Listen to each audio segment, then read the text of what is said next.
tomen apunte para que puedan como ir apropiándose de este conocimiento que estos chicos tan preparados me están trayendo. Así que yo de por sí les agradezco muchísimo, Santiago, Alejo, excelentes alumnos, así que bueno, nada, ya los dejo con ustedes entonces, a modo de mini congresito para la clase de computación 2.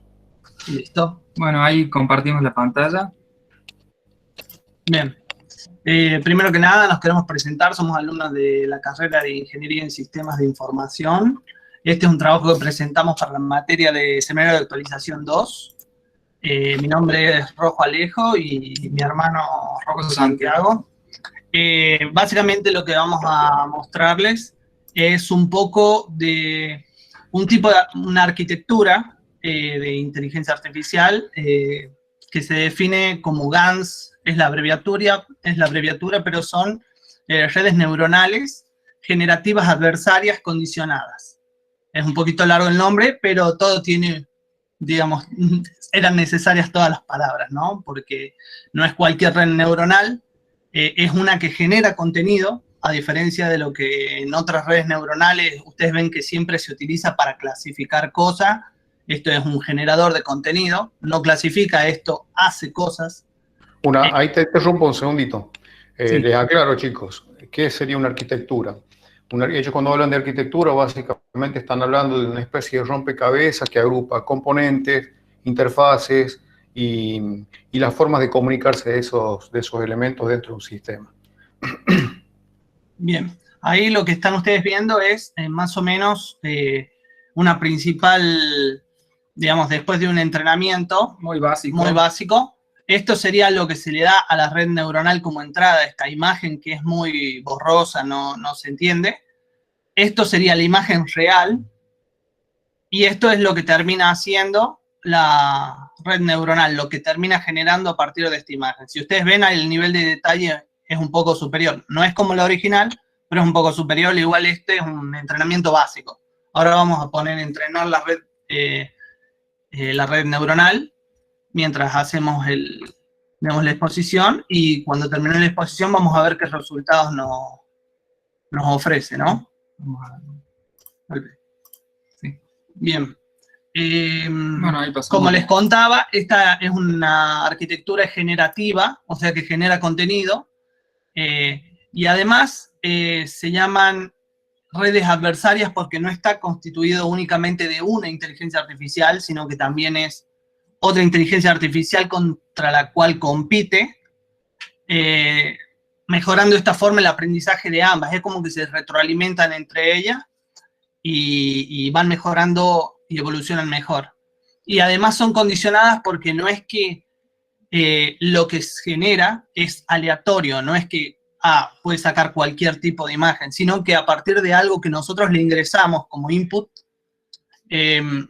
termina generando una imagen, digamos, del estilo que nosotros queramos. En este caso son flores, pero podría ser cualquier cosa, y el input puede ser cualquier cosa. Puede ser desde un código de barras hasta, no sé, puede ser una melodía o un trozo de texto, y a partir de ese trozo de texto que nosotros metemos, la red neuronal genere algo.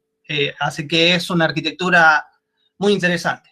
Bien, primero, antes que nada, tenemos que entrar en algunos conceptos básicos, digamos, de inteligencia artificial. Vamos a empezar con los métodos de aprendizaje. En la inteligencia artificial hay 3 métodos básicos de aprendizaje. Uno que se llama aprendizaje supervisado, otro que es no supervisado y otro que es el aprendizaje reforzado. Generalmente los que más se utilizan son los 2 primeros, así que en esos nos vamos a enfocar más que nada. Un aprendizaje supervisado es, por ejemplo, nosotros tenemos una red neuronal, nosotros le metemos una entrada, entiendan la entrada como un conjunto de datos organizados de una forma determinada. Metemos esa entrada y le decimos lo que queremos, lo que tiene que resolver y cuál sería la salida correcta. Se lo hacemos repetidas veces a la red neuronal hasta que ella sola por sí misma termina encontrando la relación, y después cuando le metemos datos que nunca le habíamos metido, nos da la respuesta correcta. Ya lo vamos a ver un poquito más gráficamente para que se entienda. Después tenemos, por otro lado, lo que es el aprendizaje no supervisado. El aprendizaje no supervisado es cuando nosotros a la red neuronal le metemos un montón, un conjunto de datos. Se utiliza mucho en técnicas de Big Data o clusterizaciones. ¿Qué es la clusterización?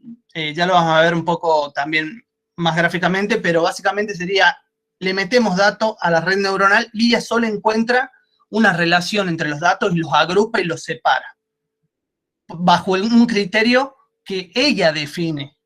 Entonces, lo que tienen estas redes es que, una, son más fáciles de entrenar porque los datos no los tengo que andar tagueando yo, o sea, no los tengo que andar etiquetando yo y diciéndole, bueno, a esta entrada es esta la salida correcta, no le tengo que decir nada, directamente le meto la entrada y puedo tomar los datos de la realidad, no sé, de cualquier red social o de donde yo quiera, y la inteligencia artificial sola encuentra la clasificación y como que los discrimina según un criterio que ella elija.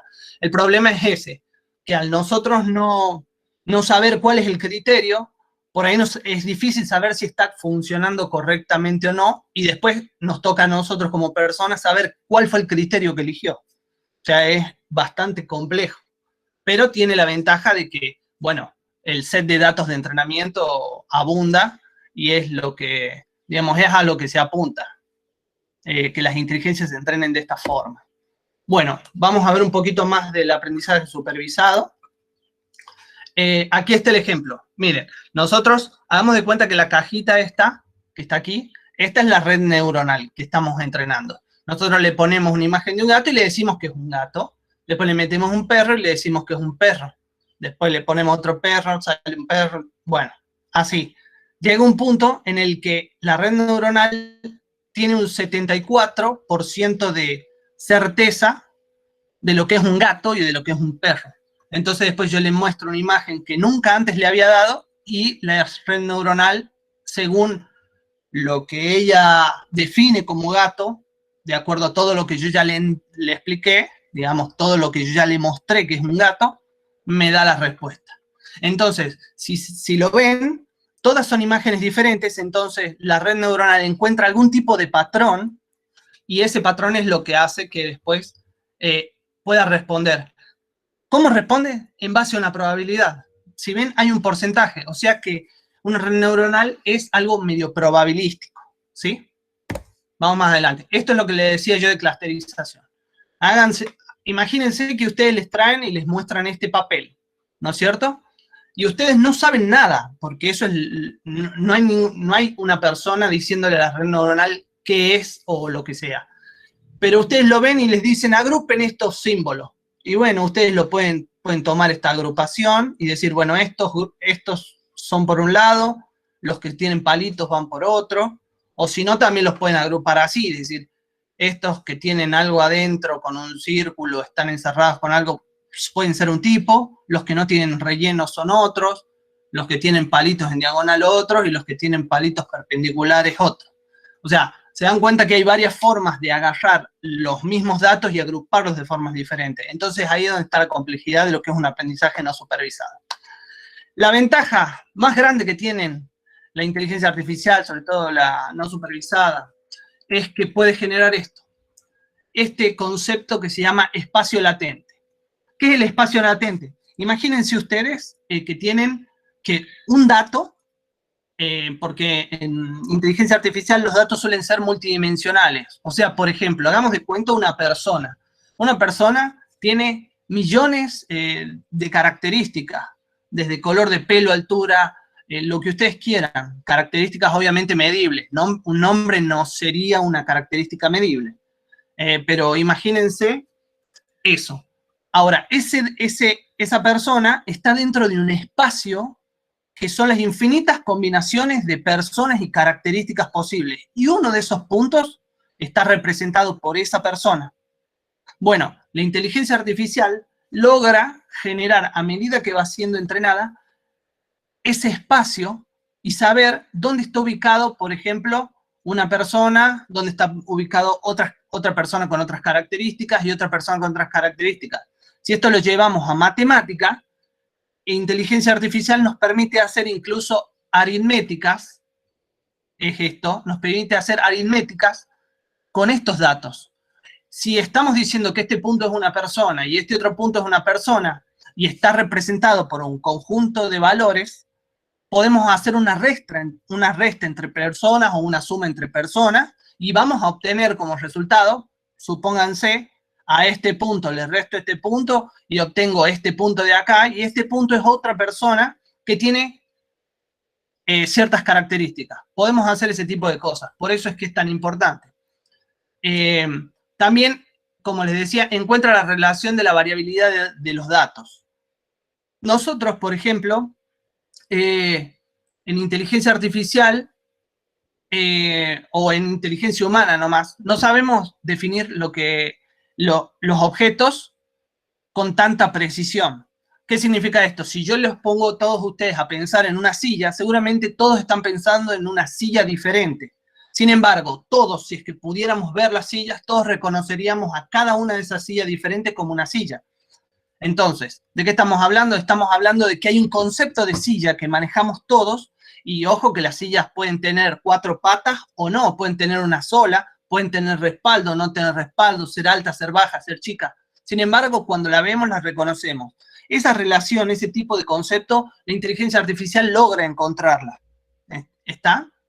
Entonces permite conceptualizar y a partir de la conceptualización también podemos generalizar el conocimiento. Fíjense, esto que está aquí, esta imagen, es lo que les hablaba yo de la aritmética. Nosotros podemos hacer por ejemplo, este rostro es un conjunto, es un punto dentro de este espacio latente, y nosotros podemos hacer el camino, ir viendo cómo va mutando hasta llegar a otro punto diferente.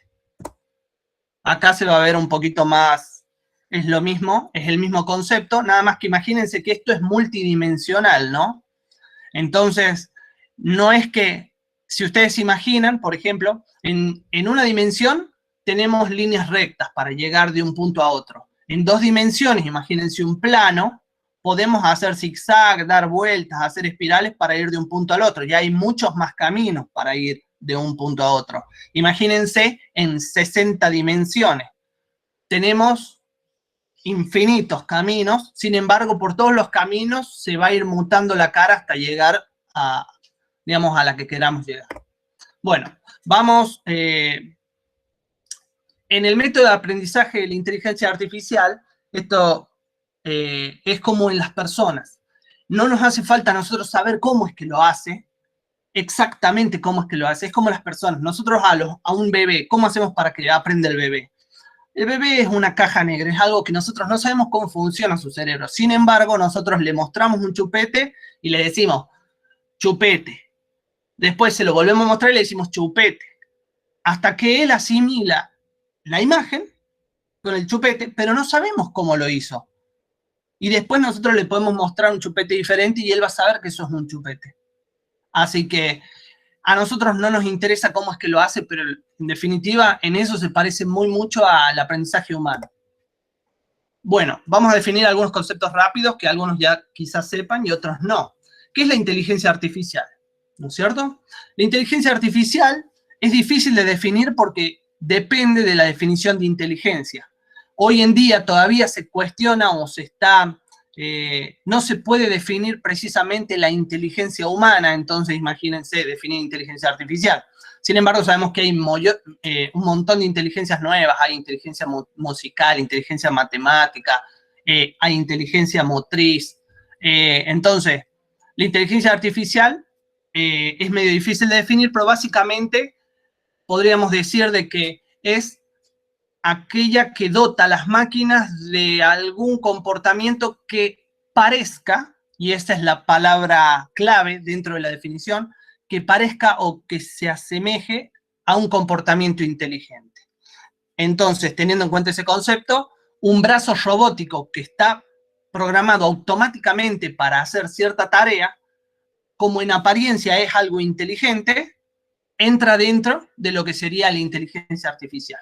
Bueno, la inteligencia artificial tiene un montón de campos, tiene robótica, procesamiento de lenguaje natural, visión, voz, etc. Tiene un montón de campos en los que se estudia. pero el campo que nos interesa a nosotros es este, el aprendizaje automático o Machine Learning.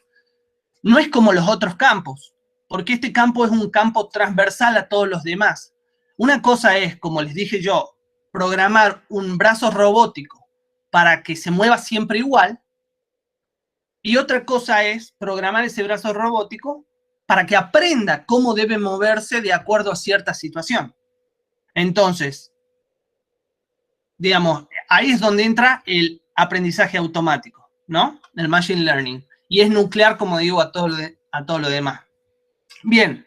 El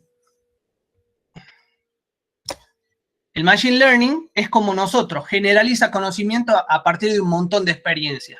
Dentro del Machine Learning hay un montón de técnicas, como son los árboles de decisión, bueno, los modelos de regresión, que lo vamos a ver un poco, digamos, la clasificación, las clusterizaciones y las redes neuronales. Este algoritmo es el más importante últimamente porque es el que nos está permitiendo hacer cosas que son como inteligencia jerarquizada, conceptos jerarquizados. Nos permite hacer que ciertas capas aprendan ciertos conceptos y después unir los conceptos para formar un concepto un poco más complejo. Ya lo vamos a ver un poquito más adelante. Bien, vamos a entrar en lo que son modelos. ¿Qué es un modelo? Un modelo es, si ustedes piensan en la vida real está llena de datos. Hay datos por todos lados, desde sonidos, imágenes, gustos, olfatos, digamos, hay un montón, sensaciones, hay un montón de datos por todos lados. Entonces, ¿qué pasa? Pero no todos los datos están relacionados entre sí. Un modelo nos permite aislar los datos que nos importan o aislar el pedazo de la realidad que nos interesa y poder entenderla.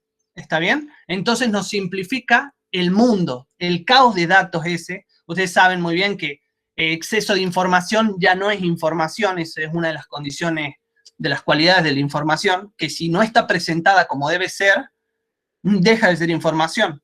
Entonces, eso es lo que nos permite un modelo. Ahora, como dije, nos permite comprender el caos y utiliza el entendimiento del comportamiento a nuestro favor. ¿Qué significa esto? Que cuando nosotros modelamos el mundo y podemos entender cómo funciona el mundo, podemos utilizarlo para nuestro beneficio. ¿Por qué hablamos de modelos? Porque una red neuronal es un modelo. ¿Está? Hay varios tipos de modelos, gráficos, matemáticos, descriptivos, etcétera, pero, como dije, una red neuronal es un modelo y se basa de modelos, en modelos. Entonces, el que nos interesa es este, el probabilístico, particularmente. ¿Se acuerdan cuando les mostré el gato?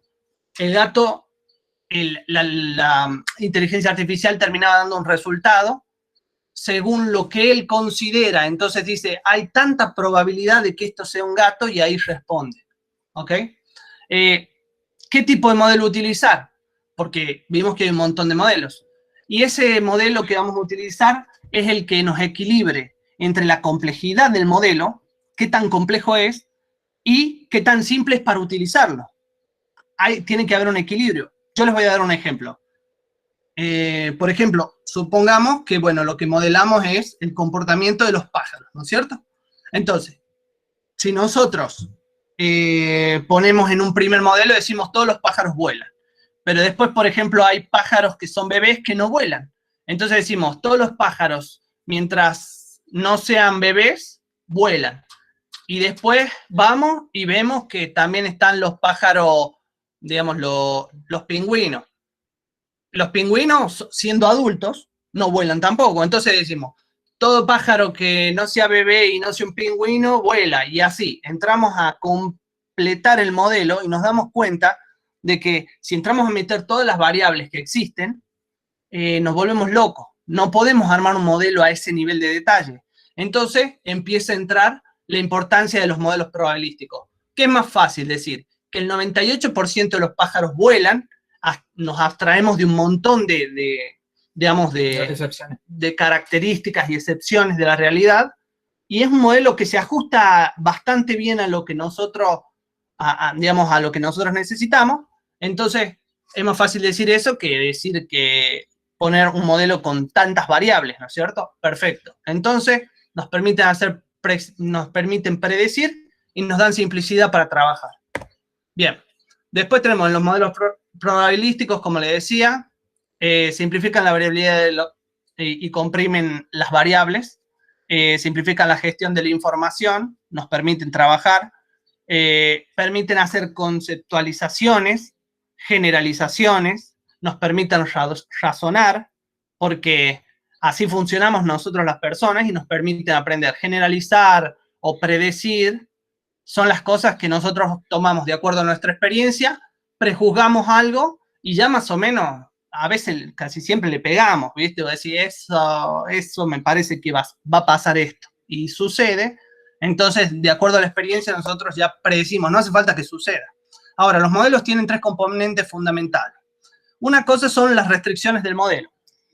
Un modelo ya planteado, en sí, por ejemplo, hagamos de cuenta un círculo, imagínense un círculo, ¿no es cierto? Eso es un modelo, tiene una fórmula matemática y yo no puedo cambiar un círculo y transformarlo en, no sé, en un triángulo. Ya es un círculo. Eso es la restricción del modelo. El modelo es un círculo en sí y no puedo variarlo. Después tenemos por otro lado lo que son parámetros en un modelo. Por ejemplo, en el ejemplo del círculo, yo podría tener el eje, el radio. El radio yo lo puedo achicar, lo puedo agrandar. Siempre va a ser un círculo. Pero puedo hacer un círculo muy grande y un círculo muy chico. Eso sería un parámetro. Estoy tratando de ser lo más gráfico posible. Entonces, si nosotros, ¿para qué nos sirven los parámetros en un modelo? Nos permiten ajustar. Eso se pueden variar, los parámetros del modelo, para ajustar mejor el modelo a los datos. ¿Está bien? Y después tenemos lo que se llama el error del modelo. Ante el error, porque si no podemos medir algo, no lo vamos a poder mejorar y no vamos a poder saber tampoco qué tan cierto es o qué tan fiel es a la realidad. Entonces, ¿qué es lo que hace? Se calcula el error del modelo. ¿Cómo se calcula el error del modelo? Tomamos los datos de la realidad, que los medimos nosotros personalmente, calculamos los datos que predice el modelo para eso, para esas mediciones, y hacemos una resta. Al hacer una resta, si nos da 0, obviamente estamos hablando de que la realidad y el modelo coinciden perfectamente. No pasa nunca, casi todos los modelos están errados, por no decirlos todos, pero bueno. Pero eso sería el error. Ahí podemos calcular más o menos qué tan bueno es el modelo y qué tanto refleja la realidad. Bueno, con un modelo lo suficientemente preciso. ¿Y por qué es importante esto? Porque mientras más preciso sea el modelo, nosotros podemos hacer esto. Podemos volver el fenómeno o adelantarlo. Imagínense que tenemos un modelo que representa perfectamente la evolución económica de la Argentina. Entonces, si nosotros supiéramos que tenemos un modelo que es capaz de representar la evolución económica argentina, nosotros no nos hace falta llegar al 2060 para saber cómo va a ser la economía o qué va a ir pasando en la economía. Ya tenemos el modelo, entonces directamente le damos play, que la inteligencia artificial avance 60 años en el futuro y nos diga qué es lo que va a pasar. Lo mismo podemos hacer hacia atrás, podemos ver hacia atrás del modelo, cómo es que llegamos hasta este punto, y si no, podemos hacer otras cosas totalmente diferentes, como agarrar un modelo, meterlo, sacarlo de su entorno habitual, meterlo en un entorno diferente, y ahí, y ahí ver cómo se comporta ese modelo y si va a servir. Por ejemplo, hagamos de cuenta, tenemos un modelo alemán de alguna cosa, no sé, lo que quieran. Lo sacamos del entorno de Alemania, lo metemos en el entorno de Argentina y podemos saberlo sin ni siquiera sacarlo, sin ni siquiera aplicarlo, ¿no? O sea, lo podemos hacer todo de forma analítica. Bien, vamos a lo que son los datos. Los datos son el contacto con la realidad. Los datos son las mediciones que hacemos. ¿Está bien? Generalmente, como les dije, los datos son multidimensionales en su mayoría. Entonces, imagínense, aquí de nuevo, la nube de puntos, cada punto es un dato multidimensional.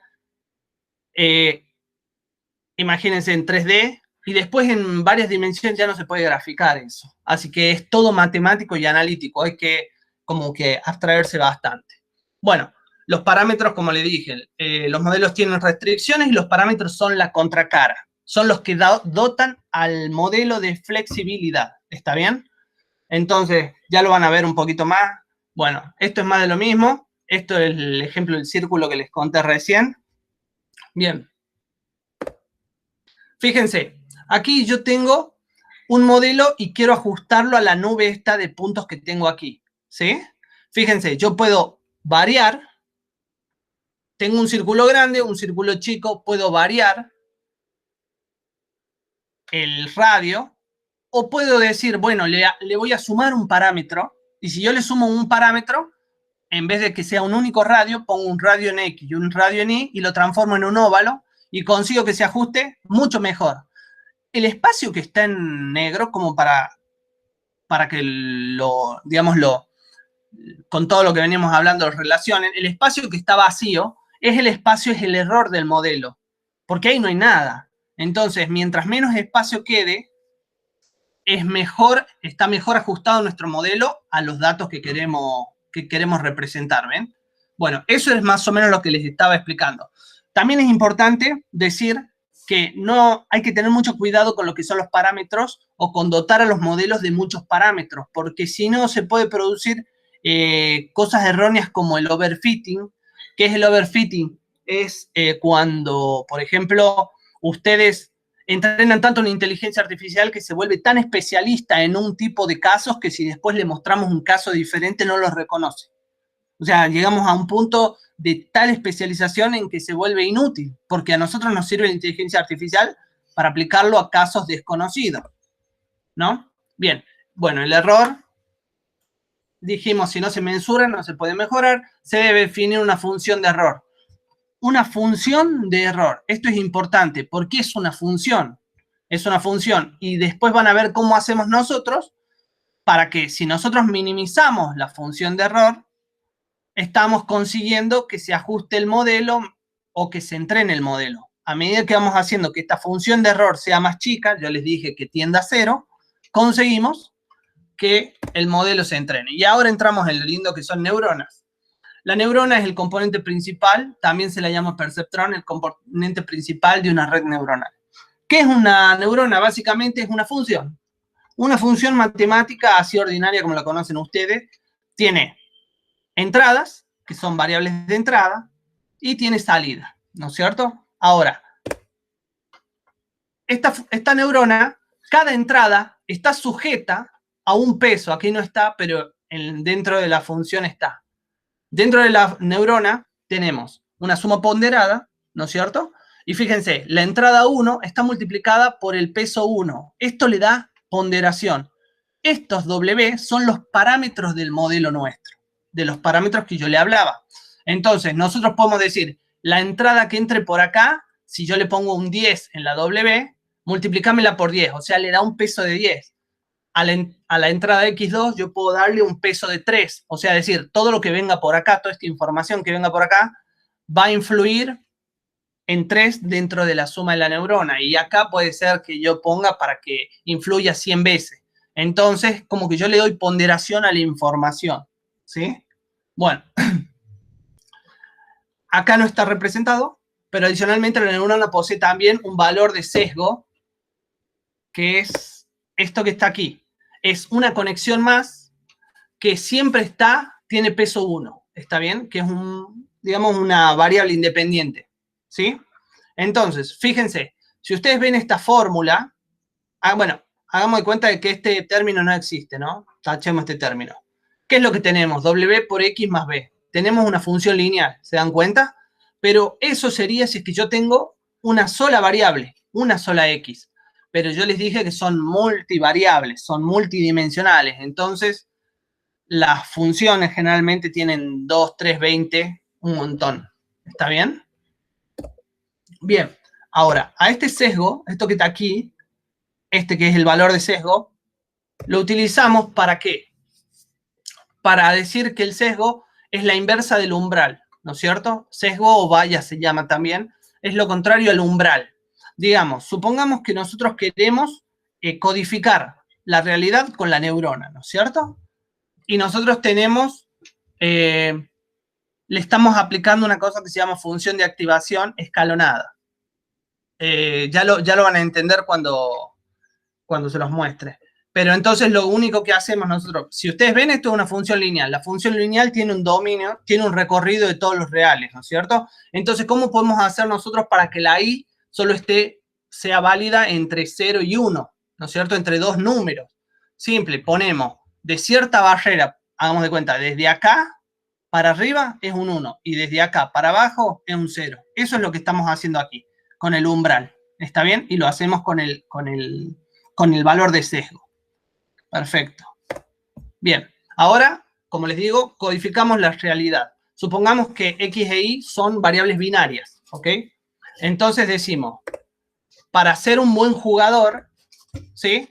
Lo que tenemos que hacer es entrenar y ser habilidosos, entonces así vamos a ser buenos jugadores, ¿no es cierto? Fíjense. Si yo no entreno, pero sí soy habilidoso, no voy a ser un buen jugador, porque la condición es que yo sea habilidoso y encima sea, digamos, y encima entrene. Entonces, si solo soy habilidoso, no voy a ser un buen jugador. Si solo entreno y no soy habilidoso, lo lamento, chicos, pero no van a ser buenos jugadores. Y después, si entreno y soy habilidoso, sí voy a ser un buen jugador. ¿Qué es lo que consigo? Yo tengo que hacer que esta función que está aquí adentro represente esto. ¿Se dan cuenta? Y así yo codifico un poco de la realidad. Entonces, acá los valores que están obviamente no coinciden. Fíjense, no coinciden, ¿no? Pero, por ejemplo, imagínense, recuerden que el 2, el 4 y la valla son valores que yo puedo definir porque son los parámetros del modelo. Entonces, así como está este modelo, no se ajusta para nada a esto. Fíjense, me da -3, me da -2 acá, me da 3, acá me da algo positivo, perdón. Aquí me da algo positivo cuando me tendría que dar negativo, y acá me da algo negativo cuando me tendría que dar positivo. Pero fíjense que si prueban con números como el 5, el -6 y el 4, ¿está bien? El 5, el -6 y el 4, o sería 5, 4, -6 acá, o -8, lo que quieran. Van a ver que aquí sí se acomoda y nos termina dando algo positivo acá. Eso quiere decir de que este modelo sí sirve para codificar esta realidad, pero tengo que darle los parámetros correctos. Entonces, ¿en qué se centra la inteligencia artificial? Ese es el trabajo. Encontrar los parámetros muchas veces es lo difícil. El problema es encontrar los parámetros que ajustan al modelo que quiero representar. Si ustedes ven lo que yo puse acá y se acuerdan algo de lógica, esto es una compuerta AND. Fíjense, le sacamos y es una compuerta AND. 0, 0 me da 0. 0, 1 me da 0, y si me da 0 y 1, 0, me da 0. Pero en 1, 1 me da 1, ¿sí? ¿Está bien? Bueno, ¿qué es lo que consigue la neurona? Hacer esto, trazar una línea y separar todas las situaciones que dan 0 de las situaciones que dan 1. Bien, ahora fíjense, intentemos hacer lo mismo con una neurona, pero en esta compuerta, en una compuerta short, ¿no es cierto? ¿Qué es lo que va a pasar acá? Fíjense, tiro una línea por acá, me queda el 0 acá arriba. Tiro una línea por acá, me queda el 0 acá abajo, pero el 0 de arriba me queda. Tiro una línea así, me queda un 0 y 1 para allá. O sea, fíjense que con una línea no hay forma de que yo pueda clasificar o resolver este problema. La solución es agregar otra neurona. Si yo agrego otra neurona, tengo otra línea. Si tengo otra línea, puedo hacer la separación como quiero. ¿Está? Entonces, ¿qué es lo que quiero tratar de ilustrar acá? Es que una única neurona está muy limitada, pero si las empezamos a conectar entre ellas, armando lo que sería una red neuronal, podemos ir resolviendo problemas mucho más complejos. ¿Está bien? Vamos más adelante. Bueno, acá hay un ejemplo de regresión lineal. Es un poco de matemática también. Fíjense, esto es la regresión lineal simple. Ustedes imagínense acá, fíjense que este W0 es la B de la neurona. Después tenemos la W1 y la X sub 1. Esto es lo mismo que está dentro de la neurona. Bueno, es mucho para volver. Pero esto es lo mismo que está adentro de la neurona, ¿está bien? Es una función lineal. Entonces, ¿qué es lo que hace internamente una neurona? Básicamente una regresión lineal. Ahora, esta es simple, pero nosotros vimos que en la neurona había varias variables de entrada. Entonces, es una regresión múltiple. ¿Está bien? Esto es lo que tenemos, una regresión múltiple. Ahora, si ustedes se ponen a ver, lo que se puede hacer es tomar todo esto como una matriz. ¿Ven? Donde tenemos la matriz de variables, donde esto sería una característica, esto sería otra característica del dato, esta sería otra característica del dato. Hagamos de cuenta, por ejemplo, que nosotros lo que queremos saber en I, ¿no es cierto?, es el valor de una vivienda, ¿no es cierto?, según. Y ahora, el valor de la vivienda según esta columna sería el número de habitaciones, esta columna sería el barrio, esta columna podría ser, no sé, la cantidad de pisos que tiene, ¿está bien? Entonces ahí yo puedo ver cómo se comporta el valor del precio de la vivienda conforme a todas esas características. Ahora, obtengo esto, ¿está bien? Este vector es el vector de salida, es un vector de precios, ¿está bien? Nada más que el I1 está representando a la variación de ese precio solo teniendo en cuenta esta característica. El I2 solo teniendo en cuenta esta característica. Y así, ¿está bien? Hasta ahí espero que me sigan. Después lo que se puede hacer, en vez de representar todo esto con matrices, que es muy complicado, se lo representa así. Obviamente, X es la matriz X y W es la matriz de pesos. ¿Está bien? Entonces, la matriz de salida, Y, va a ser igual a la matriz de características por la matriz de parámetros. ¿Qué estoy diciendo? Le estoy dando con esta matriz una ponderación a cada característica. Estoy diciendo, bueno, está bien, el número de habitaciones influye, pero no influye tanto como el barrio. ¿Entienden? O sea, si yo le pongo un 10 al número de habitaciones y le pongo un 100 al número de barrio, al barrio, es como que estoy diciendo, es mucho más importante el barrio. Las dos influyen, pero el barrio es más importante. ¿Ok? Bien. Espero que se vaya entendiendo. Dijimos que para medir nuestros modelos o qué tan buenos son, necesitamos error. Nosotros acá vamos a usar lo que se llama un error cuadrático medio. ¿Qué es el error cuadrático medio? Imagínense que la línea roja es el modelo que predice nuestra regresión lineal. Predice, según lo que nosotros ya vimos, predice el precio. Pero los puntitos blancos son las mediciones reales. Entonces, fíjense, yo tengo este puntito blanco acá. ¿Cómo calculo el error? Y agarro el punto real, le resto el punto que predigo, básicamente el punto real le resto el punto que predigo, pero aparte, para penalizar más la distancia, por ejemplo, los elevo al cuadrado. O sea que ustedes saben que mientras más distancia haya, como que impacte más en el error del modelo, ¿no? Y ahí tengo mi función de coste. ¿Qué es la función de coste? Es la función de error de la que venimos hablando. ¿Qué es lo que tengo que conseguir? Que esta función se iguale a 0. ¿Y cómo hacíamos nosotros para que una función se iguale a 0? ¿Ven? Yo agarro la función de coste y la igualo a 0. Ahí despejo. En este caso puedo despejar y obtengo W, que sería una matriz de pesos. Yo les había dicho que lo importante era encontrar los parámetros que hacen óptima a la red neuronal. Si esta es la matriz de parámetros, los encontré directamente. Aquí hay un problema, que esto, todas estas ecuaciones están elegidas a propósito para que se pueda despejar fácilmente, pero en la vida real, bueno, no se puede despejar tan fácilmente. Por un lado, y ya van a ver por qué. Y segundo, es que por acá tenemos, miren, una matriz transpuesta. Transponer una matriz con una computadora supone muchísimo procesamiento. Entonces no se puede, hay que buscar mejores métodos. Y aquí está. Fíjense, ¿qué es lo que hacíamos? Teníamos que hacer que la ecuación de error dé 0. ¿Qué es lo que usamos nosotros en matemáticas para encontrar el mínimo de una función?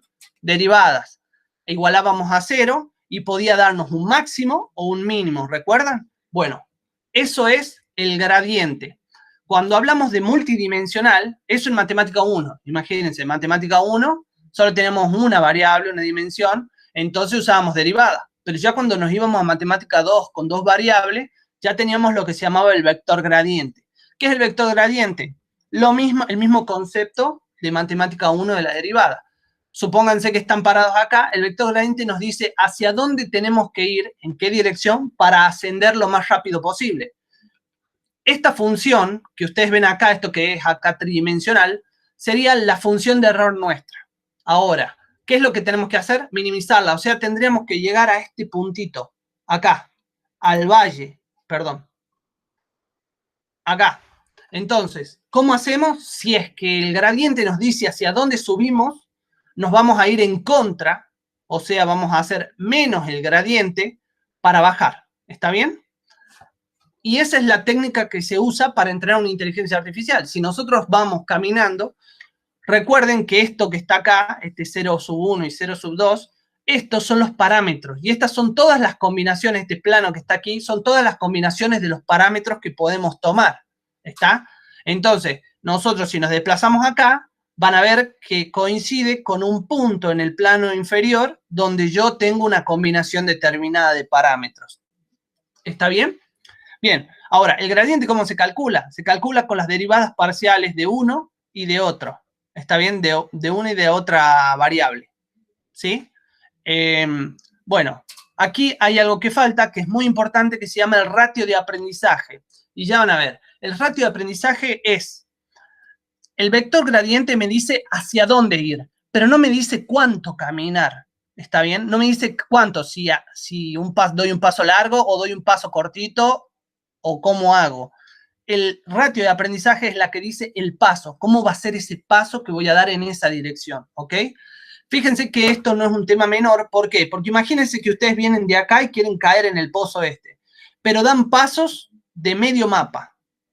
Si ustedes dan un paso de medio mapa, se vienen hasta acá, porque van a venir en la dirección, perfecto, y se vienen acá. Y después el gradiente les va a decir, no, se tienen que volver para allá.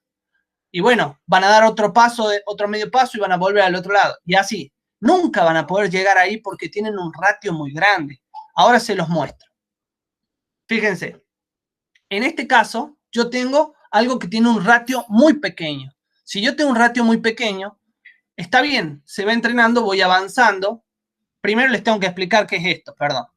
Este mapa, fíjense, lo que está en los puntos son como los huecos que veíamos en el mapa anterior, estos huecos. O sea, es un mapa de profundidad. A medida que el color se intensifica, quiere decir que me estoy yendo más profundo. Fíjense que el objetivo es llegar lo más profundo que podamos. Pero si le doy un ratio muy pequeño, ¿saben la cantidad de veces que yo tengo que iterar? O sea, porque cuando yo mido el gradiente, doy un paso, vuelvo a medir el gradiente, ¿entienden? Y vuelvo a dar un paso, y vuelvo a medir el gradiente para que me dé la dirección, y vuelvo a dar un paso, y vuelvo a medir el gradiente. Imagínense, si doy un ratio chico, la capacidad de computación que necesito es monstruosa. Ahora, si doy un paso muy grande, fíjense lo que pasa. No puedo entrar nunca en el punto. ¿Se dan cuenta? En la profundidad. Es lo que les decía yo. Si me paso medio mapa y medio mapa y medio mapa, nunca voy a llegar. Ahora, si yo encuentro el ratio, justo el ratio que necesito, consigo optimizar la capacidad de procesamiento y encima llego al mínimo. ¿Perfecto? Espero que se entienda, chicos. Si tienen alguna duda, me preguntan. Bueno, capas. Empezamos con lo que es una red neuronal. Dijimos que para tener conocimientos, resolver problemas más grandes, lo que necesitábamos era unir neuronas. Las neuronas se pueden unir de la siguiente forma. Una delante de otra o una en la misma capa o una al lado de otra en la misma capa. En una red neuronal a la capa inicial, la primera capa se le llama capa de entrada. En el medio hay un montón de capas que se le llaman capas ocultas y al último hay una capa que se le llama capa de salida. Ahora vamos a ver un poquito de lo que es una red neuronal. Fíjense, yo tengo, esto es importante, a cada capa posterior le ingresa todas las salidas de la capa anterior. ¿Está bien? Fíjense, todas, o sea, todas las salidas de la capa anterior. Pero en el peso ustedes pueden poner, si es que, por ejemplo, esta salida no influye para lo que va a pensar, entre comillas, esta neurona, podemos ponerle una matriz de peso 0. Le ponemos 0 en el peso, entonces como que anulamos esta conexión. ¿Entienden? Bueno, vamos aquí. Acá es un ejemplo práctico. Fíjense, si yo entreno y soy habilidoso, esta neurona logra pensar y decir, ah, es un buen jugador. Y ahora tenemos por otro lado otra neurona que se encarga de pensar otro concepto diferente, como que si descanso suficiente y como bien, voy a tener una larga vida. Ahora puedo usar una tercera neurona para decir, si soy un buen jugador y voy a tener una larga vida, puedo jugar profesionalmente hasta los 41. ¿Entienden? Ahí es el ejemplo más claro de cómo se jerarquiza el conocimiento y se va consiguiendo conceptos más complejos a partir de conceptos más simples. Bien, ahora vamos a lo que es una red neuronal. Hablamos de que las tenemos que apilar y todo, digamos, relacionar unas con otras. Perfecto. Ahora fíjense, todas estas son funciones lineales porque vimos que eran sumas ponderadas del peso por la variable que entraba. ¿Se acuerdan? Ahora, ¿qué pasa? Si yo sumo linealmente un montón de líneas, lo único que obtengo es una línea. Imagínense las funciones. Vamos más atrás. Bueno, imagínense las funciones, ¿no es cierto? ¿Qué es lo que hacemos? Juntamos las X con las X, las Y con las Y, los términos independientes con los términos independientes. Resolvemos y nos damos con que terminamos teniendo ¿qué? Una única función lineal. ¿Se dan cuenta? Es fácil de pensar eso. Entonces, ahí tenemos un problema, porque si es que sumar líneas rectas nos dan como resultado una única línea recta, todo esto sería equivalente a una gran neurona. Problema. No nos sirve. Colapsa todo. ¿Cómo se soluciona? Con lo último que yo les dije que le hacía falta a la neurona, la función de activación. ¿Qué hace la función de activación? Es una función que distorsiona la salida de cada neurona, consiguiendo de que pierda la linealidad, entonces las puedo poner una en secuencia de la otra y eso no me va a colapsar la red neuronal, ¿ok? Funciones de activación hay varias, vamos. Bueno, tienen como funciones de activación, tienen esta que es la función escalonada. Ya les mostré yo con el ejemplo anterior que en una función escalonada nosotros a partir de cierto parámetro, cierto rango, a partir de 0 en este caso, todos los valores que pasaban del 0 son 1 y todos los valores que están del 0 para atrás son negativos. Nosotros lo habíamos usado para codificar ahí cuando les mostré la primera neurona. ¿Está bien? Esta función no se utiliza mucho porque no favorece el aprendizaje realmente como digamos, es binaria, no se utiliza mucho. Después tenemos lo que es una función sigmoide, que es esta, que lo que hace es ir de 1 a 0, digamos, satura en 0 los valores negativos y satura en 1 los valores positivos, ¿está bien? Después tenemos la tangente hiperbólica, que lo que hace es muy parecida a la sigmoide, nada más que cambia lo que son los valores. Para los negativos, sature menos 1 y para los positivos, sature en 1. Después tenemos esta función que se llama rectificada lineal, que lo que hace es que de 0 para atrás, digamos, o sea, para valores negativos, siempre nos da un 0. Y para valores positivos ya se comporta como una línea recta. Después hay otra más que se usa que se llama Liqui-Relu, que lo único que hace es, en vez de ser 0 todo para atrás, es también una función lineal, pero es una lineal con una pendiente diferente a la que va de 0 en adelante, ¿ok? Bien, ahora yo les había dicho que nosotros habíamos usado esta escalonada y les había dicho que había 2 dimensiones, 2 planos. Fíjense dónde está. Esto era lo que habíamos usado para diferenciar. Ese plano, fíjense, ese plano que está ahí, eso es lo que nosotros utilizamos para separar los puntos. Todo lo que está por encima de ese plano, esto representa las 2 dimensiones. No sé si se llega a entender, pero esto representa las 2 dimensiones, las 2 variables que utilizamos, ¿sí? Que sea buen jugador y que sea habilidoso, no, que entrene y que sea habilidoso. Ahora, todas las combinaciones que están por encima, en valor, dan por encima de ese plano, dan el 1. Y las que dan por abajo, dan un 0. Lo mismo pasa con todas estas otras. Se utilizan, ¿no? Estas se utilizan a conveniencia de acuerdo a la red neuronal que estamos creando. Bien. Por ejemplo, vamos a un ejemplo más complejo. Acá vamos a usar las sigmoides. Si nosotros agarramos 4 sigmoides y las ponemos todas en posiciones diferentes, obtenemos esta figura geométrica. ¿Ven? Ahora, ¿qué pasa? A medida que vamos ajustando los parámetros, fíjense, este es el problema que queremos resolver. Clasificar esto y separarlo de lo otro. Entonces, a medida que ajustamos, eso que hace que el plano suba es el ajuste del parámetro. Ese plano que va cortando es el ajuste de parámetro. Fíjense que llega un punto en el que conseguimos que los parámetros queden exactamente como lo que queremos clasificar, ¿sí? Ya van viendo que no es tan fácil como lineal y así.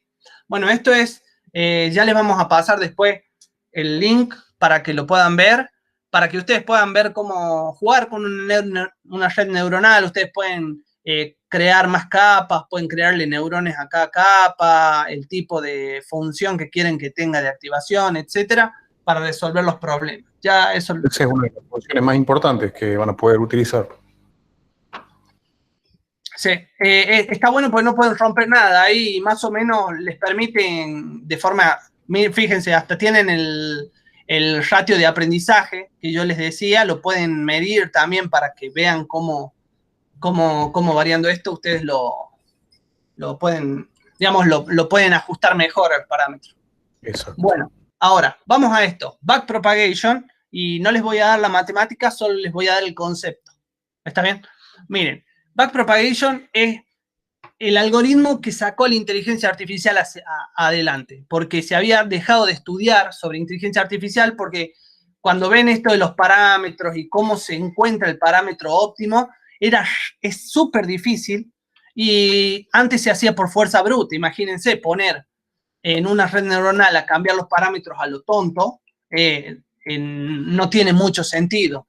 Entonces se había dejado de estudiar en esto hasta que una persona, o en realidad 3, propusieron esto, y esto fue lo que sacó la evolución de la inteligencia artificial que tenemos hoy. El algoritmo de backpropagation. Imagínense, nosotros dijimos que esto es lo que nosotros tenemos que encontrar, los mejores parámetros. Ahora, nuestra función de error está en la salida de nuestra red neuronal, porque es lo que, digamos, lo que dice la red neuronal, que después lo comparamos con la realidad y obtenemos ese error. Bien, entonces, fíjense, lo que nosotros tenemos que saber es cómo afecta este parámetro que está puesto acá a la salida de la red. Ahora, fíjense, este parámetro afecta por este camino a la salida de la red y a la función de coste. Ahora fíjense, este mismo parámetro en una red neuronal no solo afecta por este camino, sino que también afecta por este otro camino a la función. Y también lo afecta por todos estos caminos. ¿Está bien? Entonces, este parámetro está afectando a la función de coste o a la función de error por todos lados. ¿Cómo hacemos nosotros para saber cuál es la mejor opción de esto? Eso no es todo. Decimos, bueno, ahí termina el problema, lo solucionamos. Pero piensen también en esto. Este parámetro, acá hay otro parámetro, acá hay otro parámetro. O sea que el error que este parámetro tiene influye en este otro parámetro, influye en este otro parámetro. Y es como que hagan de cuenta que uno le está echando la bronca al otro, como en una organización grande. Imagínense, el jefe que está ahí arriba dice, se entera que las cosas no salen bien y le echa la bronca a los gerentes generales, después los gerentes generales le echan la bronca a los intermedios a los empleados, ¿entienden? Es como una delegación de responsabilidades. Y hay que saber cuál de todos estos es el desgraciado que está mal. Entonces, recuerden que nosotros, esto que está aquí, esto es lo que tenemos que conseguir. La variación de la función de coste, o sea, de la función de error, con respecto a la variación de un parámetro. ¿Cómo varía el costo de acuerdo al parámetro? Entonces, ven, es imposible calcular hasta que llegó este algoritmo. ¿Está bien? ¿Cómo se entrena una red neuronal? En la primera pasada, a la red neuronal se le ponen todos parámetros aleatorios. ¿Está bien? Se le pone cualquier cosa en las W. Entonces, lo que conseguimos es pararnos, ¿se acuerdan en el terreno ese cuando les expliqué gradiente? Es pararnos en algún punto de ese terreno de forma aleatoria. Y a partir de ahí empezamos con la obtención del error, vemos qué tan errados estamos, calculamos el gradiente, ¿está bien? Hacemos la retropropagación de errores, o sea, usamos este algoritmo para irnos hacia atrás para conseguir el vector gradiente, y una vez que tenemos el vector gradiente, avanzamos en un ratio de aprendizaje en esa dirección, un poquito. Avanzamos un poquito y volvemos a hacer todo el cálculo de nuevo con esos parámetros modificados. ¿Está bien? Modificamos los pesos y con todos esos parámetros modificados avanzamos un poquito. Y vemos cómo nos da de nuevo el error. Y esto es algo cíclico. Una y otra y otra y otra vez. ¿Está bien? Bueno, creo que esta parte, no sé, profe, si quiere que le dé o lo dejo ahí, porque puedo hacerlo, pero súper rápido. Después, sí. No, yo creo que esa cuestión ya está bastante técnica. Hasta ahí ya está involucrado lo que ellos tenían que ver, así que me parece bárbaro lo que han tocado ya. Bien. No sé si querés mostrar algo del código y cómo Bien. la aplicación de esto en la práctica, ¿no? Vamos a avanzar un poco para mostrar un poquito la arquitectura, no sé si le parece. La arquitectura de lo que ahora, después de toda esta teoría, entramos en lo que es redes generativas adversarias. Fíjense, esto que tenemos acá es una red neuronal y esto es una red neuronal. Esto es una red neuronal generativa. Esta es la que genera el contenido. Y esta es una red neuronal discriminadora que lo que hace es decir si lo que generó este contenido es real o no es real. Básicamente de eso se compone. Esto es un dataset con el que se entrena esta neurona. Esta red neuronal se entrena con fotos reales, obviamente, y también con las fotos, le ingresan las fotos falsas, ¿no? Para que pueda decidir. Aquí faltaría algo en este gráfico, que sería que la salida de esta red neuronal, que es un error, ¿no es cierto? Una función de error, retroalimenta en cierta forma esta red neuronal como diciéndole dónde es que le pareció a esta red neuronal que estaba fallando. Entonces eso le permite a esta red neuronal prestar un poco más de atención en esos detalles. Ya lo vamos a ver un poquito más rápido. Como les decía, está formada por un generador, la imagen falsa, un dataset de test y un discriminador. Ahora, la arquitectura del generador, porque son dos redes neuronales, hay dos arquitecturas, pero juntas forman una arquitectura única, ¿no? La arquitectura del generador es esto. Es un decodificador, está formado por una red convolucional, ¿no? Que es un codificador, y después una red deconvolucional, que es un decodificador. ¿Está bien? ¿Qué es lo que hago? Yo al meterle, por ejemplo, acá una imagen, la voy desarmando, la voy filtrando hasta que llego acá. Acá la obtengo como si fuese un vector de datos, ¿sí? Ese vector que sale acá es, fíjense que estas redes se llaman condicionadas. Ese vector es el que va a condicionar el output de este otro pedazo de decodificador. Es lo que me va a decir, a partir de este vector, ese vector de datos, como les estoy llamando, bueno, recuerdan que yo les dije que un punto era multidimensional. Bueno, ese vector, a lo que yo llamo vector, es un punto multidimensional. ¿Entienden? Entonces, ese punto multidimensional es lo que entra como identificador para decirle a esta red neuronal lo que debe generar. ¿Está bien? Está lejos de ser, digamos, una imagen completa en sí misma. Es apenas información. Y esta red, a partir de eso, va escalando en detalle, va escalando y termina sacándonos la imagen real. ¿Sí? Bueno, acá hay un poco más de lo mismo. Y después, la otra particularidad de esta red es esto, el discriminador.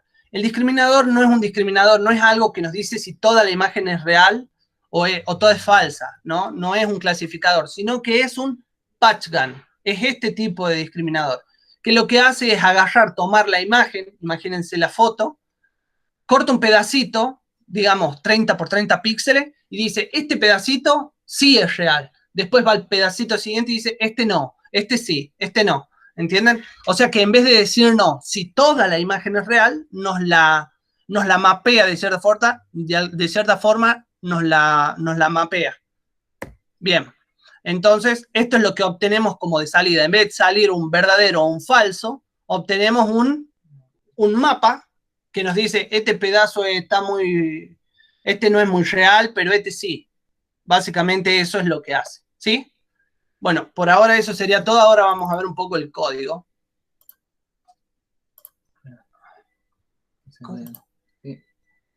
Antes que nada les quiero decir que esto salió de un paper de doctorado de una persona que se llama Ian Goodfellow, que se le ocurrió hacer este tipo de arquitectura. Acá está el paper. Lo que nosotros hicimos fue reproducirlo en el código, ¿no? Y fíjense más o menos las aplicaciones que puede llegar a tener este tipo de arquitectura. Imagínense, mire, o sea, si nuestra red neuronal está entrenada para hacer gatos, digamos, y nosotros le damos una forma de algo, lo va a tratar de acomodar y va a ser un gato panqueque. O sea, un gato pan, no sé. También sirve para segmentar imágenes, ¿no? Esto nosotros tenemos el código, porque también nos basamos en esto, en esta parte. Fíjense lo que puede producir a partir de esto. Fíjense lo que es esto. Fíjense lo que generó la red neuronal. Y esto es importante, que yo no lo dije acá, pero es que en la arquitectura, en ningún momento esta red neuronal ve los datos reales. O sea, termina generando algo muy realista y muy parecido a lo que estaba en el dataset original, pero sin tocar nunca los datos reales. ¿Está? Sino que a partir de lo que sale del discriminador, él más o menos entiende y termina creando cosas así, ¿ven? Esta sería la imagen real, esta es la imagen que se le metió al generador para condicionarlo, y esto es lo que terminó sacando el generador, ¿sí? Todos los datos, todo lo que está en el código o las características se encuentran aquí en la parte del final, en el apéndice del paper, ¿no? Bueno, ahora sí vamos a ir al código.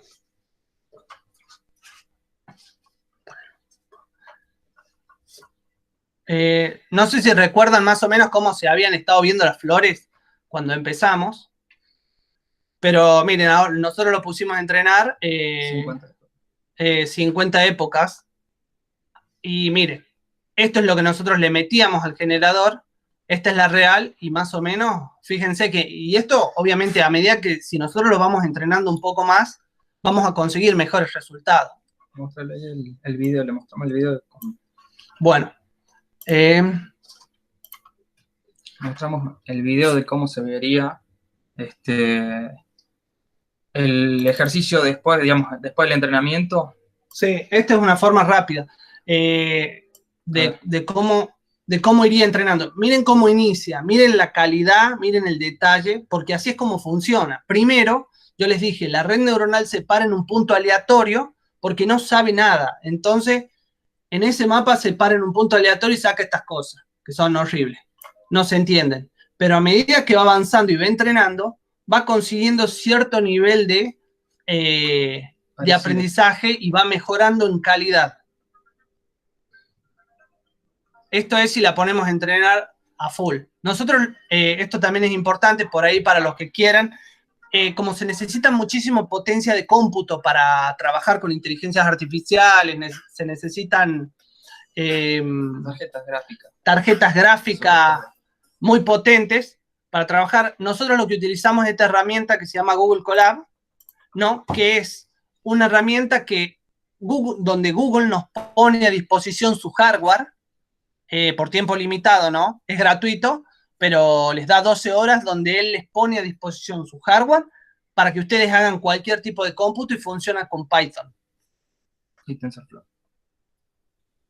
Bueno, vamos un poquito a ver el tema del código. Uno de los lenguajes por excelencia para manejar todo lo que son redes neuronales son Python. Y las librerías están fundamentales, TensorFlow, Keras, ¿sí? son lo más utilizado. Esta librería Matplotlib, Pyplot, sirve para poder mostrar gráficamente lo que estamos haciendo. Y bueno, NumPy, que es para el manejo de matrices, números, etc.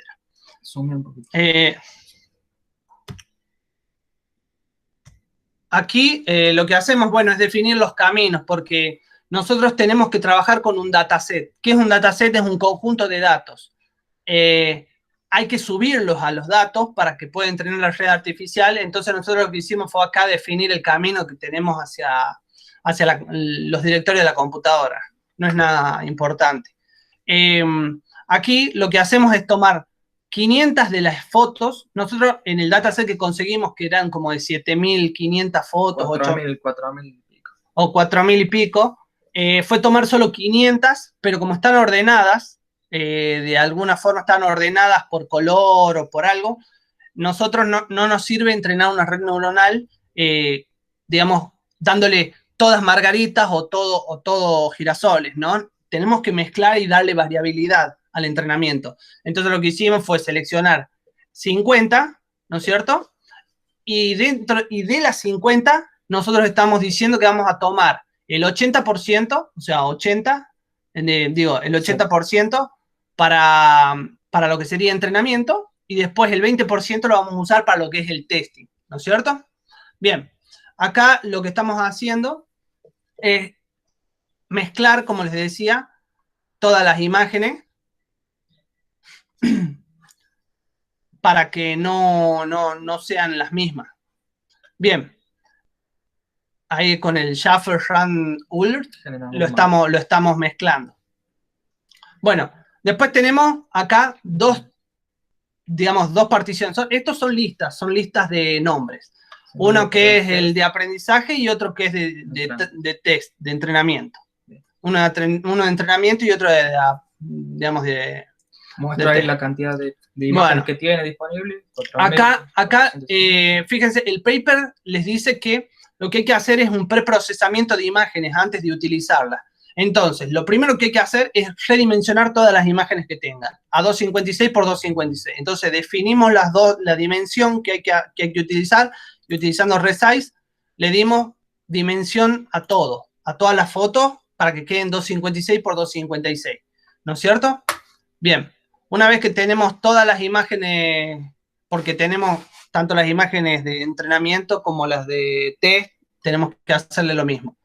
Tenemos redimensionadas, lo que hacemos es normalizar. ¿Qué es normalizar? Cuando las imágenes, recuerden que se representan como matrices de números que van de 0 a 256, que son los colores posibles, ¿sí?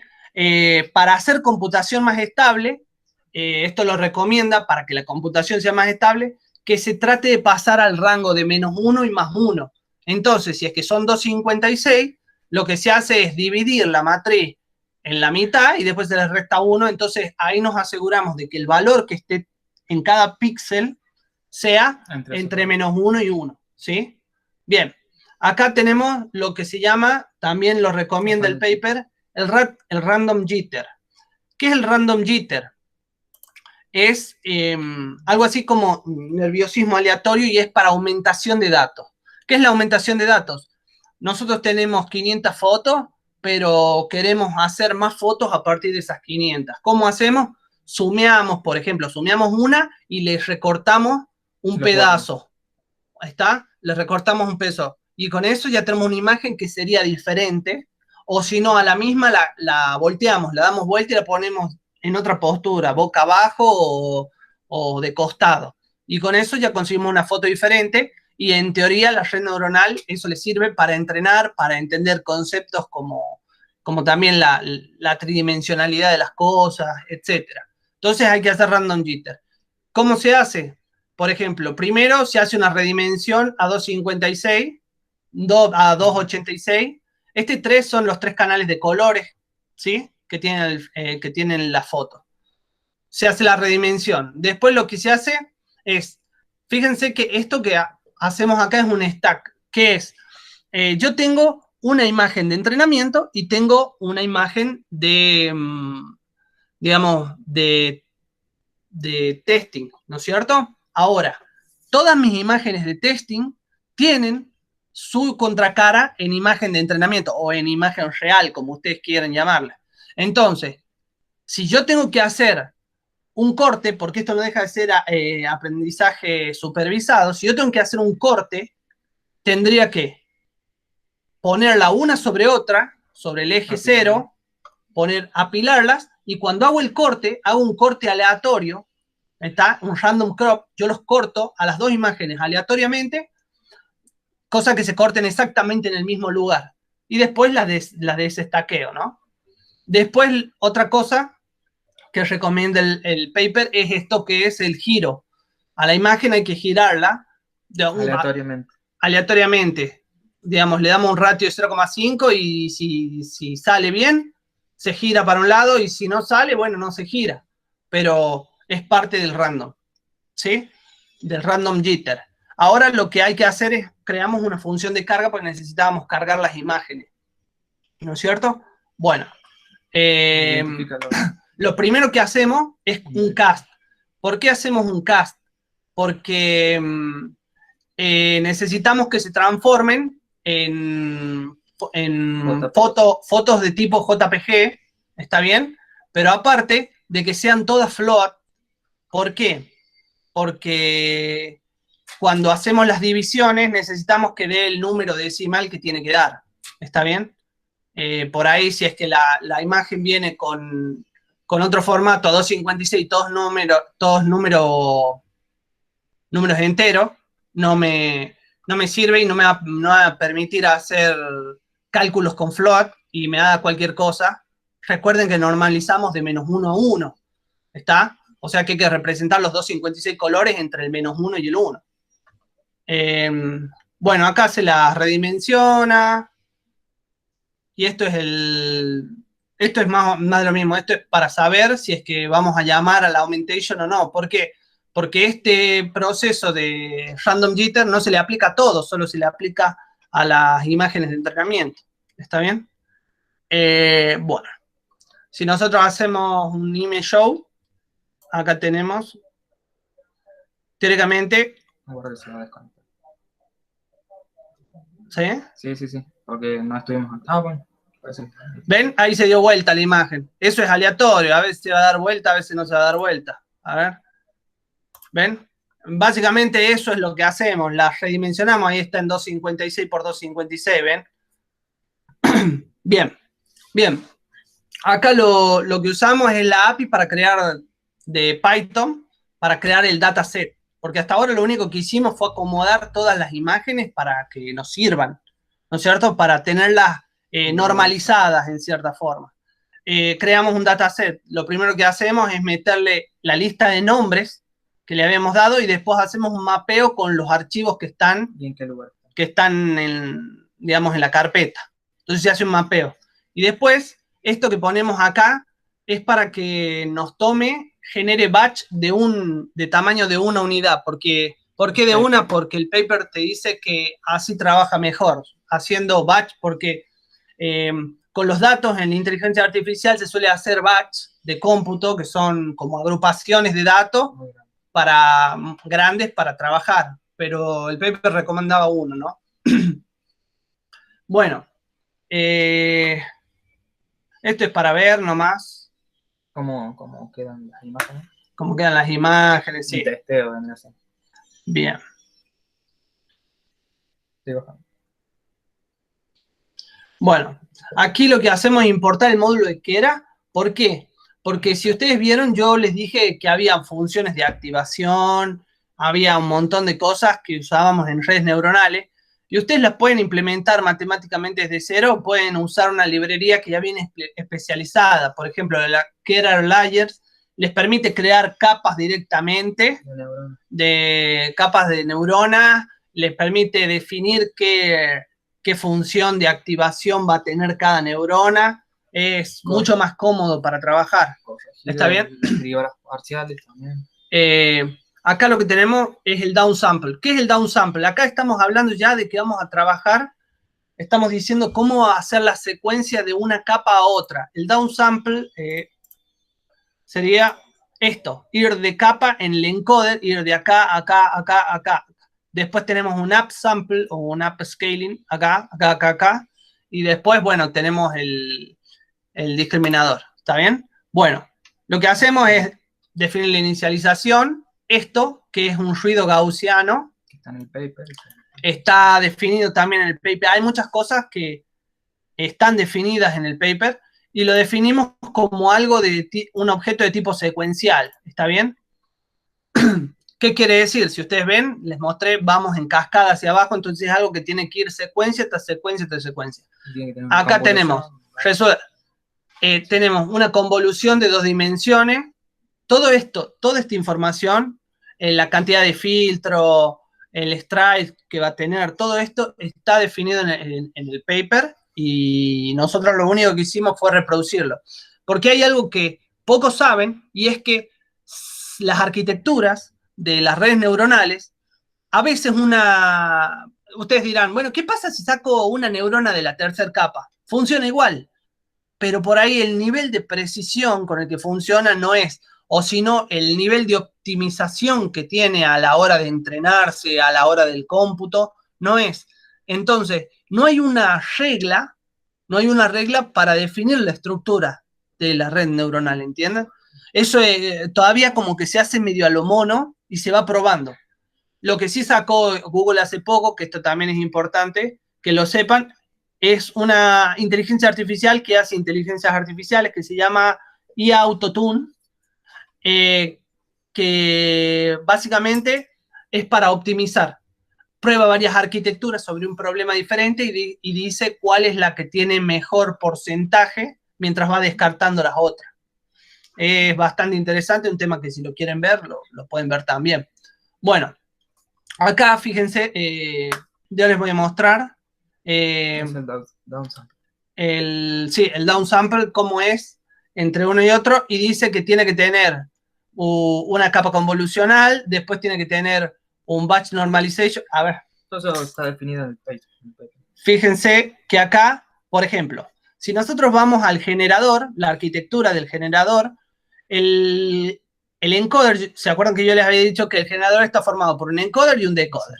Bueno, el encoder está formado por C64. Acá arriba dice que cuando se ponga C, se está haciendo referencia a esta secuencia. Convolucional, un batch norm y una relu.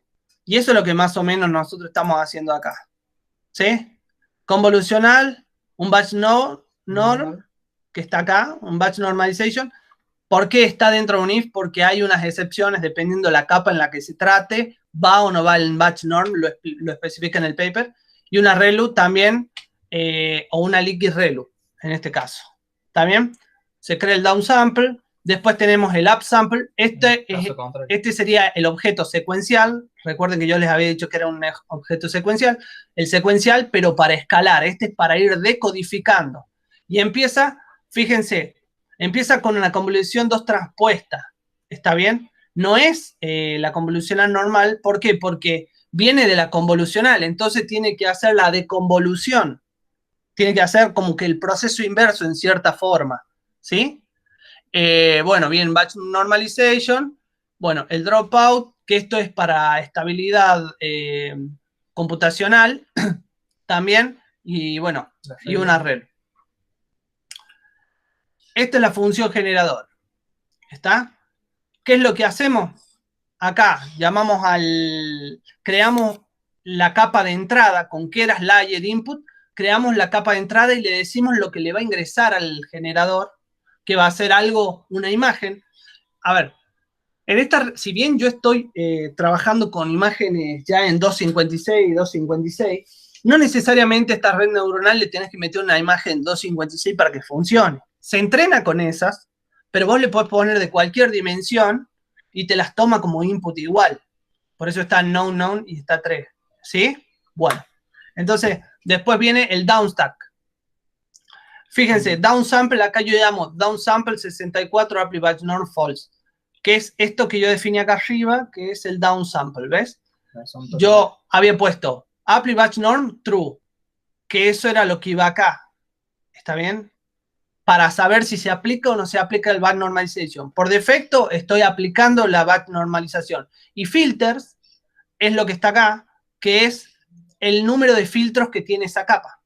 Fíjense que ese 64 acá, fíjense, ese 64 son 64 filtros, 128 filtros, ¿está bien? Es el número de filtros, ¿sí? Entonces,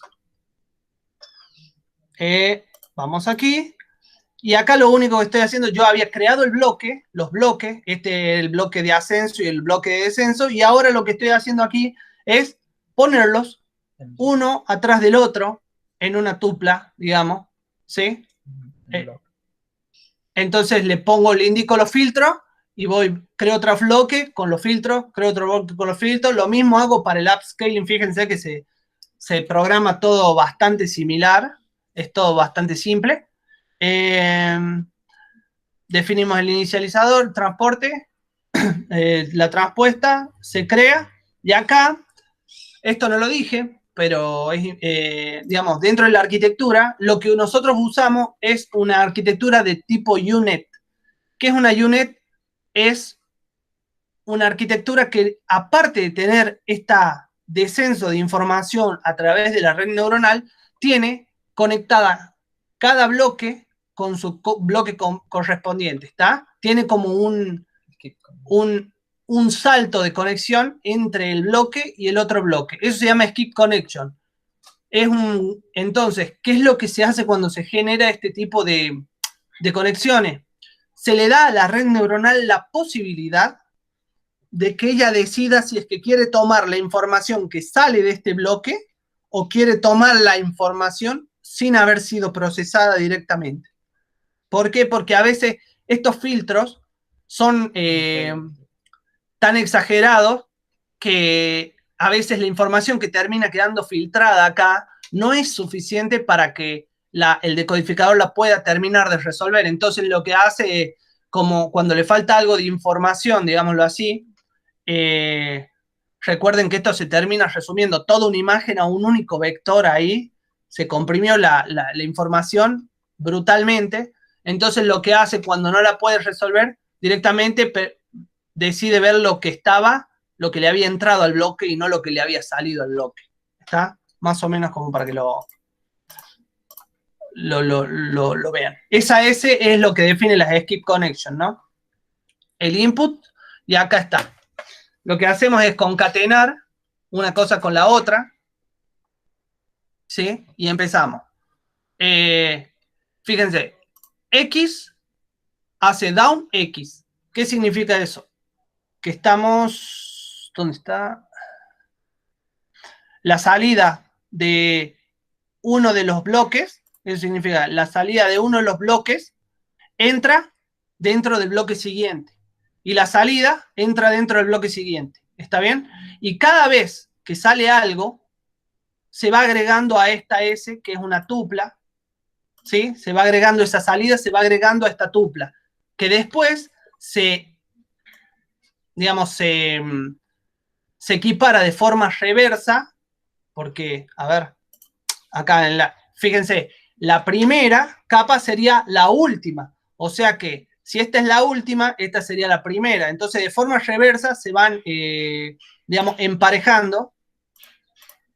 Por eso se pone de forma reversa, se van emparejando una conexión con la otra. Después se hace acá estamos haciendo como un zip, o sea, armando una única tupla, donde quedan agrupadas las salidas del upstack con las salidas del downstack, ¿sí? Bueno, más o menos como para que vean. Esto que está saliendo acá, esto sería lo que generaría un generador de forma aleatoria la primera vez sin hacer nada. ¿Está? Esta imagen como para que vean. Hace cualquier cosa. Y esto siempre va a ser aleatorio, cualquier cosa. ¿Sí? Bien. Ahora, después tenemos acá lo que construimos en la patchgun, que básicamente es el discriminador. ¿Está bien? Tiene las entradas, tiene de entrada... Lo que pasa, el patchgun tiene la entrada, tanto de la imagen original como la imagen generada. ¿Está bien? Y más o menos, si ustedes ven en la arquitectura, que aquí sería el decoder, es más o menos lo mismo. Así se programan redes neuronales. No es, a ver, la dificultad de la red neuronal no está en la programación, básicamente, sino está en la matemática y cómo se procesan los datos. ¿Sí? Esto es muy parecido, no sé si vale la pena verlo, pero fíjense, queda layer y después se hace una convolucional de nuevo de 2. No sé si tiene mucho sentido verlo. Lo que sí tiene sentido ver por ahí es lo que sale de ese discriminador. Esto que está aquí es el mapa de características que sale del discriminador. ¿Está? O sea, si ustedes tienen un discriminador, esto obviamente, de nuevo, es una red neuronal que no está entrenada, no tiene nada, va completamente aleatorio la salida de esto. Pero este es el patch gun. En los puntos más oscuros quiere decir de que no se parece tanto, y en los puntos más claros quiere decir que se parece más. ¿Está bien? Por ejemplo, en el azul estamos hablando de que es más parecido a una imagen real. Y esto es lo que sale del discriminador y se relaciona después con el generador, ¿sí? Si ustedes piensan, a ver aquí en la arquitectura, si ustedes piensan, el generador lo que trata de hacer, básicamente, es que se equivoque esta red neuronal. O sea que la función de error que tiene esta red neuronal, el discriminador trata de maximizarla, a diferencia de lo que haría una red normal, que es minimizar el error. Este generador trata de maximizar ese error, mientras que esta trata de minimizarlo. Y a través de esa función de error es que se relacionan las dos inteligencias artificiales. Esa función de error se le llama función de error adversario, entonces se partieron en la cabeza, pero tiene una estructura particular y no es una, digamos, no es un error cuadrático medio, son funciones un poco bastante más complejas. Es más, creo que voy a ir a esa parte, generator loss, ¿dónde está?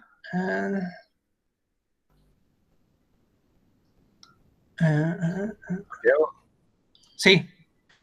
Yo creo que ya esa parte es como bastante más profunda para ellos. En realidad, sí, me parece que lo que vieron tienen como para entretenerse un rato largo. Ahí mostrarle. Ahí le mostramos un poquito los ejemplos ya para cerrar el tema completo.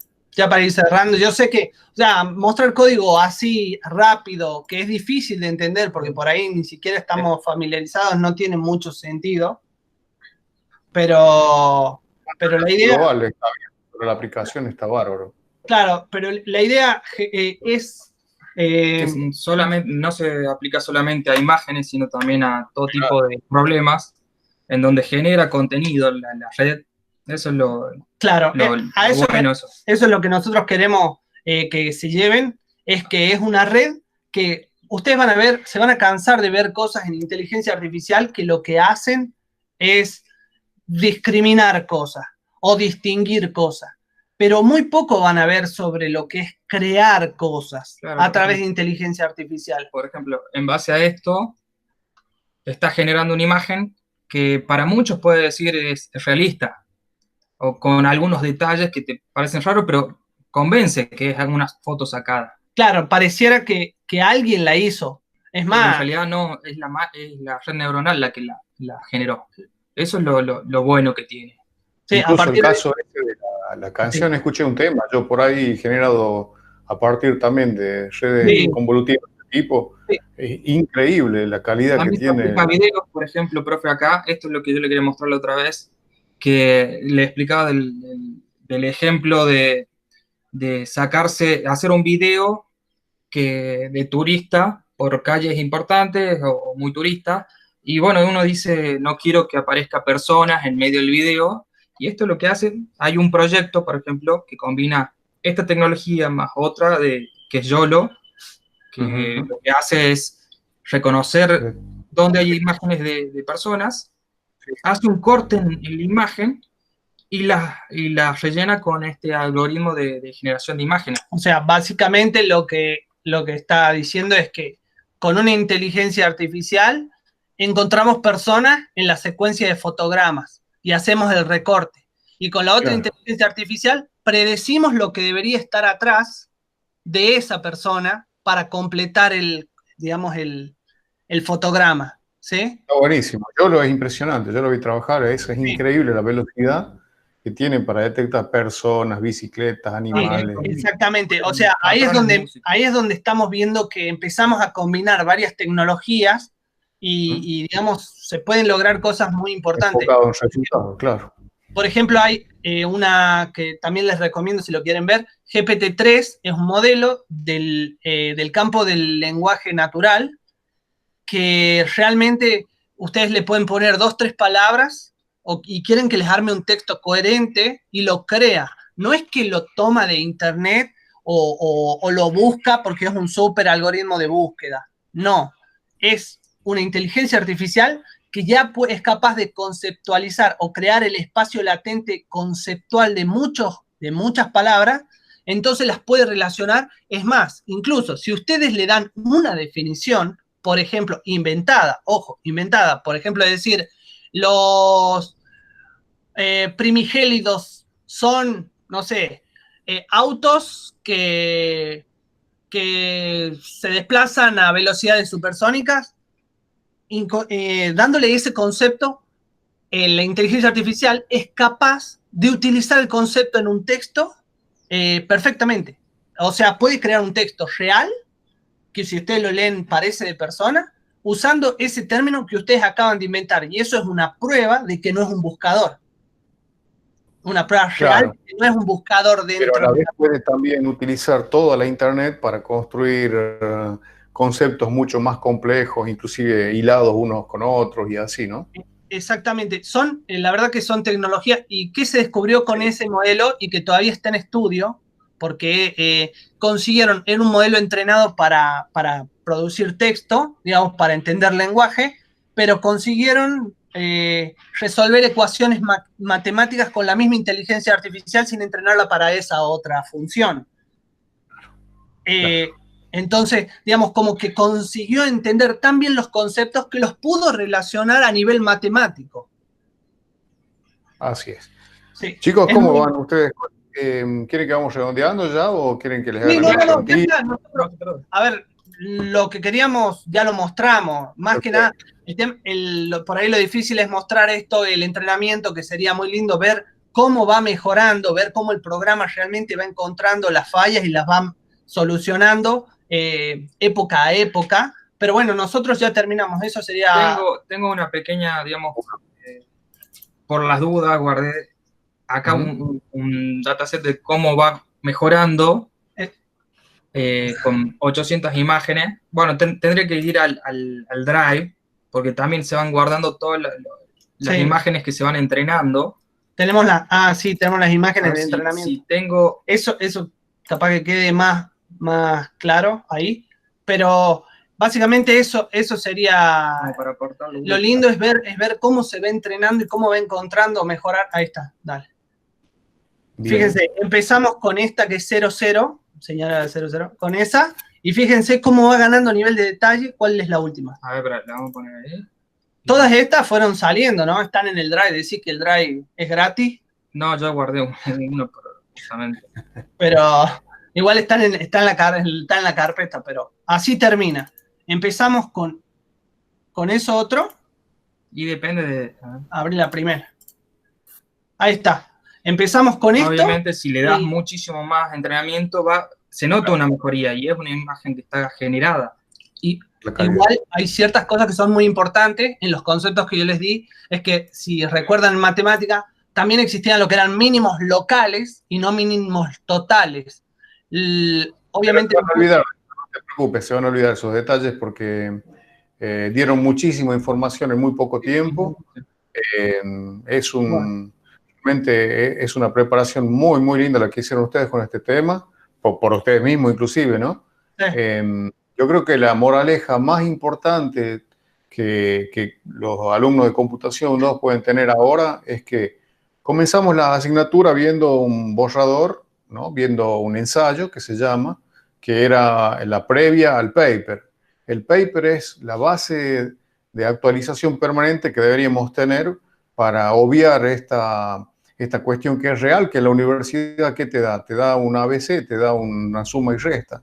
Y este tipo de documentos te actualizan a los últimos conocimientos. Y lo que hicieron ustedes justamente es tomar como referencia estos papers que salieron de algún congreso internacional seguramente, y entonces tratar de recrear lo que se logró en ese conocimiento científico, y entonces de cierta manera se ponen a tope en la tecnología. Esa es, creo yo, la moraleja más importante. Si ustedes lo dejan en un drive y lo podemos compartir al enlace, y alguno de los alumnos puede llegar a recrearlo, me parece que ahí sería ya extremo el aprendizaje que se logra con esta práctica, ¿no? Esa es la parte que más me interesaba a mí, porque en realidad en computación 2 solamente llegan a ver hasta el perceptrón. O sea, no es lo básico que ustedes dieron, es la primera parte, serían algunas diapositivas, pero lo que mostraron llega mucho más allá, y yo quería justamente que muestren eso que lograron, de cómo este panorama integra la posibilidad de que ya la red neuronal no se comporta solamente para predecir, discriminar, reconocer, sino que logra aprendizajes significativos que pueden después crear nuevos contenidos a partir del conocimiento que ya tiene esa arquitectura que se generó. Así que no sé si quieren hacer alguna pregunta, chicos del grupo, aprovechando que los muchachos están preparados. A ver. Bueno, también decir también que el material se lo vamos a estar subiendo, no sé a qué grupo, profe, se lo mandamos a usted, para que o que pasen a algún grupo, para que le demos todo el paper más la información que conseguimos, para que puedan replicar el proyecto si quieren. Perfecto. Sí. También agregar. Yo tengo algo de material también para enseñarles, más sobre lo que deberían ver en concreto, pero igual todo lo que ustedes me pasen, yo lo voy a pasar acá a la asignatura. Perfecto. También decirles a los chicos que si quieren profundizar un poco más, también hay esta arquitectura, ya es relativamente vieja en 2012, y tienen una mejora que la aplicó NVIDIA Finlandia, sobre modelos ya HD, digamos, porque esta arquitectura estaba complicada para llegar a niveles de resolución muy altos. Necesitábamos muchos días de entrenamiento y un montón de cosas, y ya NVIDIA Finlandia consiguió hacer que la arquitectura dé resultados en HD como las caras que mostramos en la presentación. Esas caras son en HD. Fíjense que ninguna de esas caras que han visto son reales, perfectamente pasan por alguien real, y consiguieron hacerlo de una forma bastante inteligente, que fue haciendo que vaya creciendo la resolución de la imagen a medida que va necesitando un mayor nivel de, digamos, de detalle.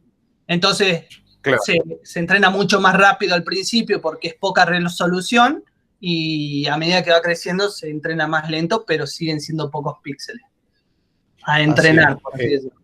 Yo les cuento a los muchachos rojos que la computación 2 ustedes no la tuvieron porque son de ingeniería. Claro. Pero ¿qué hace esta asignatura? Esta asignatura introduce, digamos, el concepto de funciones matemáticas desde un punto de vista que tenga que ser funcional, y con el paradigma de programación funcional le tratamos de dar un sentido en lo práctico. Entonces, una neurona, ¿qué es? Básicamente una función, como ustedes muy bien lo explicaron. Sí. Y todo el proceso que viene después, que ustedes mostraron panorámicamente, lo que hace es potenciar esa capacidad, porque una imagen, si yo quiero analizar una imagen buscando un objeto, tengo que redimensionarla, purificarla, normalizarla, filtrarla, eliminar detalles, darle un montón de procesos que son los que ustedes mostraron ahí en distintas etapas de la programación. Sí. Vamos muy rápido. Pero la neurona, el proceso básico es un proceso simple, digamos, matemáticamente, ¿no? Sobre el que se basa todo el resto de la tecnología. Así que enormemente agradecido, muchachos, de nuevo. No, gracias. Como habrán visto, la pasión que le han puesto es enorme para los alumnos que los estuvieron viendo. Es enorme la pasión que le han puesto, y la forma en la que creo que les gustó el tema da para que sigan ese camino. Así que Seminario 2 es lo que ellos hacen.